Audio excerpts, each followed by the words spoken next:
নেতা, শুনলাম আপনার ভোট দিলে নাকি আপনি সবাই ফ্যামিলি কার্ড দিতেছেন। আমার একটা ফ্যামিলি কার্ড দিয়েন। তোর তো বউ নাই গা, তুই ফ্যামিলি কার্ড দিয়ে কি করবি? নেতা, ভোটটা আপনার এই দিমু নেতা, আমার একটা বউ ম্যানেজ করে দিয়েন। তার লেগে তো উপরে সুপারিশ করতে হইব। নির্বাচনের পরে দেখা করিস, আমি যদি জিতি একটা ব্যবস্থা হইব।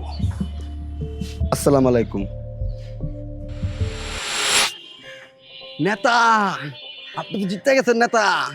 এবার তো আপনি পাস করছেন, কইছিলেন পাস করলে আমার ফ্যামিলি কার্ড দিবেন, লোক একটা বউ দিবেন। হ্যাঁ, তোর ব্যাপারেই উপরে আল্লাহর কাছে সুপারিশ করছিলাম। আল্লাহ কইলো তোর এই চেহারায় জীবন আর বিয়ে হইব না। নেতা, আমি তো আপনার আর জীবনও ভোট দিব না নেতা। 5 বছর পর দেখা করিস, যা।